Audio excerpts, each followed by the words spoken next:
안녕하세요. 세상의 모든 소식을 빠르게 커뮤코무입니다. 이번 달 5일 일본 중의원 부의장을 지낸 원로 정치인 에토 세이시로 중의원 의원이 한국은 어떤 의미에서 형제국이라며 확실히 말하면 일본이 형님뻘이라고 말했다고 일본 아사히 신문이 보도했습니다. 이 보도는 현재 한일 양국 사이에 큰 파장을 불러일으키고 있는데요. 에토 전 부의장은 전날 자민당 모임에서 이같이 말하며 한국과 확실히 협력해 한국을 잘 지켜보고 지도한다는 큰 도량으로 한일 관계를 구축해야 한다고 주장했습니다.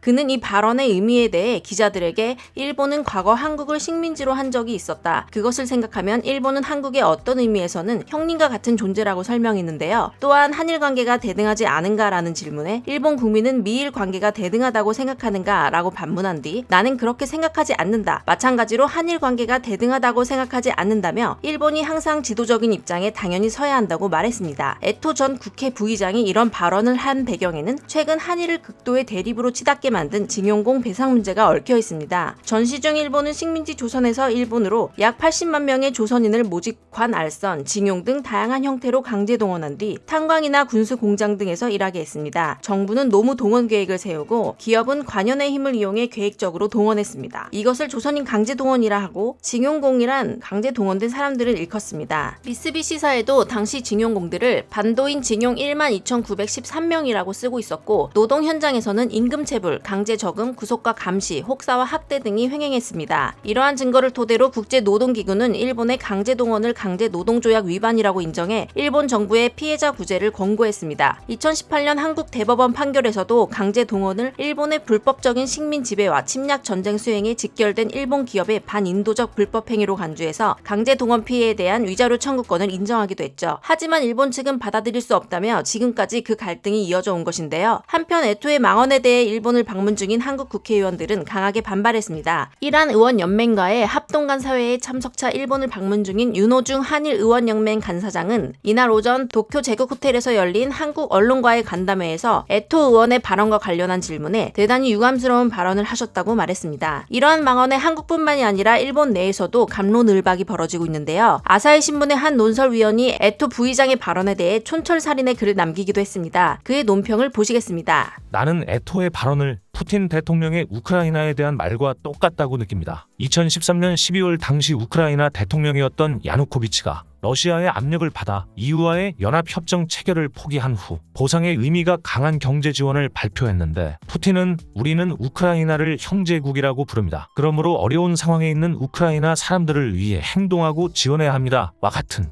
발언을 했습니다. 이후 야누코비치 대통령은 다음 해 EU와의 제휴를 요구하는 시민들의 시위에 러시아로 도망을 가버립니다. 러시아는 그 혼란을 틈타 크림반도를 점령했고 우크라이나 동부에서 칠러파와 우크라이나 군의 전투가 시작되었습니다. 그 상황이 8년이나 계속된 끝에 푸틴은 올해 우크라이나에 대한 전면 침략을 감행했죠. 바로 형제 살인의 전쟁입니다. 이웃 나라를 형제에 비유하는 생각은 종종 상대방의 주권과 자립을 부정하는 생각으로 이어지기 때문에 충분히 조심해야 할 것입니다. 이처럼 그는 형제국이라고 말하는 것 자체가 한국의 주권과 자립을 부정하는 상당히 폭력적인 생각이라고 느낀다고 발언했습니다. 에토의 이러한 발언은 앞서 말한 징용공 문제와 더불어 7월 29일 독도에서 진행된 동해 영토 수호 훈련의 영향도 있을 거라는 추측이 있었는데요. 군과 해경은 통상 독도방어 훈련으로 부르는 이 훈련을 1986년부터 실시하고 있습니다. 2003년 이후에는 매년 상하반기로 나눠 정례적으로 열리고 있으며 상반기에는 통상 6월에 시행되었습니다. 다만 올해는 지난달까지 열리지 않았는데 새 정부가 한일관계 복원 등을 고려해 훈련을 연기한 것으로 풀이됐습니다. 특히 올해 훈련에는 항공기 출동 없이 해군 함정 등만 등원한 가운데 시행되었으며 병력도 독도에 상륙하지 않았습니다. 공군 전투기와 해병대 상륙 병력까지 동원해 훈련을 한 전례에 비춰보면 이번 훈련은 상당히 소규모로 진행된 셈입니다. 군 관계자는 독도는 우리 영토로 이번 훈련은 매년 실시하는 정례훈련의 일환이라고 말했습니다. 이어 최근 몇 년 새 계속 비공개로 진행했다고 말해 확대 해석을 경계했습니다. 그러나 독도 영유권을 주장하는 일본 정부는 매년 2차례 실시되는 한국군의 독도 방어 훈련에 매번 항의하며 중단을 요구하고 있습니다. 30일 NHK 등 현지 언론에 따르면 일본 외무성은 한국 정부의 훈련을 도저히 수용할 수 없다, 매우 유감이다라고 강하게 항의했습니다. 다만 교도통신은 5월 윤석열 정부가 출범한 이후 처음 훈련이 실시됐다며 이번에 규모를 축소한 것은 일본을 과도하게 자극하지 않으려는 의도가 있는 것으로 보인다고 분석했습니다. 앞서 일본 정부는 지난 22일 발간한 2022년 한방위백서 앞서 일본의 방위에서 자국 주변의 안보 환경을 설명하면서 우리나라 고유 영토인 북방 영토와 다케시마 영토 문제가 여전히 미해결 상태로 존재한다고 기술했습니다. 일본 정부는 방위 백서에 2005년 이후 18년째 억지 주장을 반복하고 있는 상태입니다. 에토 전 부의장의 발언에 대해 일본의 네티즌들도 다양한 반응을 내놓고 있는데요. 일본 전 국회 부의장,